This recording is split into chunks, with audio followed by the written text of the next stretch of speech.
reklamo siya ng mga. You are now watching Showbiz Snob, your daily showbiz update. Marami nga ngayon ang naghahamon sa BFF ni Andrea Brillantes na si Bea Bores, kung saan alam natin na isa sa pinagtanggol niya itong si Andrea Brillantes na naging breakup nito sa boyfriend na si Richie Rivero. At sinupalpal naman siya ni Richie Rivero at sinabi na tignan natin kung sino ang talagang nagsasabi ng totoo at kung sino ang nangabit. Ngayon ay tila nananahimik nga daw ang napakaingay na BFF nitong si Andrea Brillantes na si Bea Bores.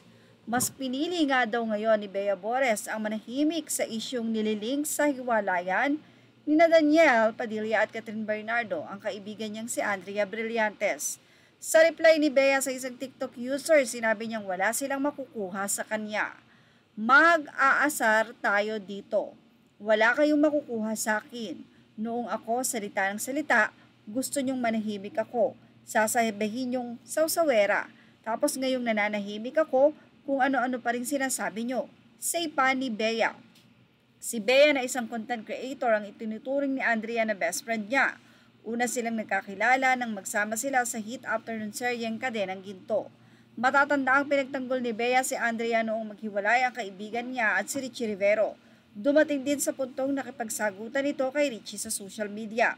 Sa latest interview ni Bea sa Push Bet ay sinabi nitong dumating na siya sa punto ng buhay niya na deadman na siya sa mga bashers.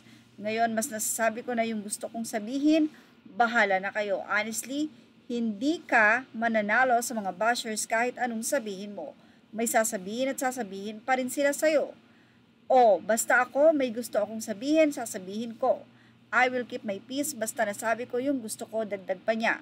Pero pagdating sa kaibigang, si Andrea ay handa niya itong ipagtanggol gaya ng ginawa rin sa isang shoot ng isang show na bawal pangbanggitin.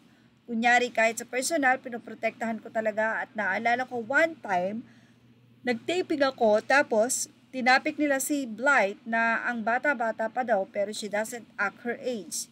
Sinasabi ko talagang, excuse me, it's not her fault, society perceives her that way. Ginanon ko talaga. Alam yan ng mga brilliants at alam yan ng Twitter na grabe talaga kung iprotekta ko si Blight. As in, pinoprotektahan ko talaga siya. Samantala, may kasabihan nga daw na silence means yes. Ibig sabihin ba nito na hindi talaga siya nagsasalita dahil pag nagsalita siya, ano bang sasabihin niya? At kapag nag-deny siya, lagot siya kapag lumabas ang tunay at ang katotohanan kay Blight at kay Danielle. Well, for safety, don't talk. And silent means yes. Ano masasay niyo about dito? Ilagay na ang inyong opinion sa ating comment section. Images are all credit to the rightful owners and thank you for watching Showbiz Now.